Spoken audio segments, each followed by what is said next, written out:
Assalamu alaikum students. So many of you have inboxed me کہ جو CSS preparation ہے specifically for females جو کہ میرڈ ہیں یا پھر وہ اپنی ہاؤس روٹین کے ساتھ جو ہے CSS کی preparation کری ہیں تو what is the best way for them to prepare for CSS. So today in this video I will be sharing the timetable specifically for females who are homemakers and are unable to prepare CSS because of the time restrictions or limitations یا پھر household responsibilities کی وجہ سے. So we will be discussing full-fledged routine جو کہ ایک CSS کے aspirants کو فالو اپ کرنی ہوتی ہے، لیکن we will be following a smart strategy کہ ہم نے ایک اسمارٹ اسٹریٹجی کے تھرو اس کو کس طرح سے کرنا ہے. So I will be sharing the details regarding the time table, regarding the strategy, اور پھر keeping in mind your limitations, جو آپ کی ایک لمیٹیشنز ہیں اس کو مائنڈ میں رکھتے ہوئے آپ نے اس کو کس طرح سے کرنا ہے. So all the things will be explained in detail. اور وہ سارا ٹائم ٹیبل، اس کے علاوہ بھی اگر کسی کو کوئی کوئریز ہوں یا کوئی کوشچن ہو تو they can ask me in the comment section and I will be trying my best to address all the issues.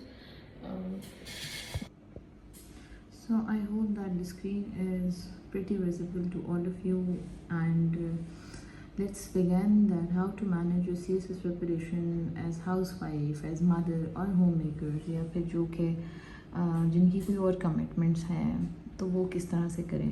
So this will be a detail plan for your CSS preparation. So as you know کہ ہمارے CSS میں there are 6 compulsory subjects and 6 optional subjects. And CSS میں چونکہ general knowledge کا آپ کا exam ہوتا ہے، چیزیں آپ سے ڈفرینٹ ڈومین سے پوچھی ہوتی ہیں، تو وہ بھی امپورٹنٹ یہ ہے کہ آپ ڈیلی بیسس پہ نیوز پیپر ریڈنگ بھی کریں. پھر آپ کا ایک پرسی کا پیپر ہوتا ہے جس میں سنونمز اینٹونمز ہوتے ہیں، اس کے لیے آپ کو وکیبلری کی بھی پریپریشن کرنی پڑتی ہے. تو اوور آل مجھے جو یوزولی کمپلینٹس یا میسیجز ریسیو ہوتے ہیں سجیشنس کے لیے، تو وہ یہی پوچھتے ہیں کہ اتنا واسٹ کورس ہے، اتنا زیادہ سلیبس ہے، تو وہ ہم لوگ اپنے ہوم روٹین کے ساتھ کیسے مینیج کریں. ہمارا تو اسٹڈی آورز ہی نہیں مینٹین ہو رہے، وی ڈونٹ نو کہ ہم نے کس ٹائم پڑھنا ہے، ہمارے اوپر ہاؤس ہولڈ کی رسپانسبلٹیز ہیں، بچے ہیں چھوٹے چھوٹے اینڈ ادر ایشوز جو کہ بہت جینوئن ایشوز ہیں. And I highly appreciate all those women who are مطلب جو کہ گھر پہ بیٹھی ہیں لیکن even then they are trying to pursue their dreams. In my اگر آپ مجھ سے پوچھیں تو میری نظروں میں سب سے زیادہ respectable and they very dignified womens کہ ایٹ لیسٹ وہ اپنی میکسیمم کیپیبلٹیز میں کچھ کرنے کی کوشش کری. So best of luck and hats off to you for all this. So let start. میں اس میں آپ کو تھوڑا سا اپنی اسٹریٹجی شیئر کروں گی کہ میں کیا اسٹریٹجی فالو کرتی تھی. باقی ایز وی ہر کسی کے سرکمسٹانسز اور گھر کی روٹینز ڈفرینٹ ہیں، تو آپ اس کو اپنے حساب سے الٹر کر سکتے ہیں، لیکن جو چیزیں امپورٹنٹ ہیں ان کو ہم لوگ ہائی لائٹ کر دیتے ہیں. So what was my strategy اس دوران اگر آپ دیکھو تو I use to have 8 hours maximum study plan, یعنی دن کے 8 گھنٹے تو لازمی مینیج کرنا ہی ہوتا تھا پڑھنا. اب وہ کس طرح سے مینیج کرنا ہے، کیسے کرنا ہے، وہ ہر کسی کی اپنی روٹین ہے. Like what I use to do was that میں چونکہ 6 کمپلسری تھے 6 آپشنلس تھے، تو ویکلی بیسس پہ ایک کمپلسری سبجیکٹ کو اسٹڈی کرتی تھی اور اس کے ساتھ ہی ایک آپشنل کو اسٹڈی کرتی تھی، اور 8 hours کو ایکولی ڈیوائڈ کرتی تھی. لیٹ سے کہ 1 hour.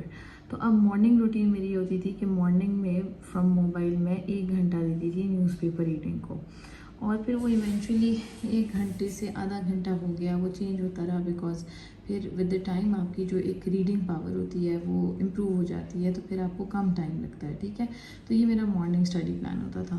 پھر مارننگ میں ہی لیٹ سے from 10 to 12 because my kids use to go to school, تو میں اس دوران کوئی ایک آدھ کمپلسری پڑھ لیتی تھی. شروع میں یہ ہوتا تھا کہ کمپلسری کورس کے سلیبس کو کور کرنا ہوتا تھا، تو اس حساب سے پڑھتی تھی اس کے سلیبس کو کور کرنے میں. لیکن پھر آفٹر ورڈز جو یہ والے دن تھے یعنی اکتوبر نومبر دسمبر والے، تو اس میں I started practicing mock exams جو ریٹن ایویلویشن کرانا شروع کر دی تاکہ مجھے پتہ چلے کہ میں کہاں اسٹینڈ کر رہی ہوں. تو صبح کا جو ٹائم ہوتا تھا وہ اسپیسیفکلی کسی کمپلسری کو میں دے دیتی تھی ڈپینڈنگ اپون مائی پریفرنسز اور سرکمسٹانسز، یا جو بھی میں نے اپنا ایک ٹائم ٹیبل سیٹ کیا ہوا تھا. پھر ہوتی تھی نائٹ اسٹڈی پلان. اب اوبویسلی جو ہاؤس وائز ہوتی ہیں وہ شام کو بہت بزی ہوتی ہیں، ان کے پاس اور بھی کام کرنے ہوتے ہیں کرنے کے لیے. تو after everyone use to go to sleep, تو پھر آپ کا می ٹائم ہوتا ہے، وہ ٹائم میں اپنا نائٹ اسٹڈی پلان میں کسی آپشنل کو کور کرتی تھی. انیشیلی جیسے as I said earlier as well کہ پہلے ہم سلیبس کور کرتے تھے, اس کے بعد وہ کرتے تھے. اچھا, ایک اور چیلنج جو کہ مجھے سب سے زیادہ فیس کرنا پڑا تھا اس دوران, وہ تھا نوٹس میکنگ کا, کیونکہ اتنا ٹائم نہیں ہوتا آپ کے پاس کہ اب آپ ریڈ بھی کرو اور پھر آپ نوٹس بھی بنا رہے ہو. اس کے لیے میں نے یہ سولوشن لیا تھا کہ جو میں نے آپشنل کے لیے بکس لی ہوئی تھیں, تو اس کے اوپر ہی I use to write with pencil, bullet points لکھ لیتی تھی. ایک اوور ویو ریڈ کرتے ہوئے جو مجھے سمجھ آتا تھا وہ میں چھوٹا چھوٹا کر کے لکھ دیتی تھی, یا پھر پیپر میں جو اسٹکی نوٹس ملتے ہیں اس کے حوالے سے میں لکھ لیتی تھی. اور پھر دوسرا جو چیلنج تھا وہ ریویژن کا تھا, لیکن ریویژن بھی میں نے اسی اسٹریٹجی کے ساتھ جو ہے نا کی. ٹھیک ہے. So the only message which I hope کہ آپ کے لیے یہ ہیلپ فل ہو اور آپ لوگوں کو اس سے کچھ سمجھ آئے. لیکن the message that I would like to give you in the end is that be hopeful, positive and success will follow you no matter wherever you are or your circumstances are.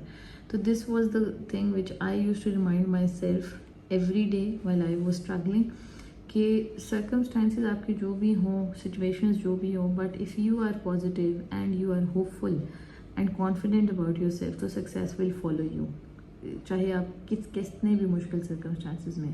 So best of luck, and I hope that you find this timetable helpful.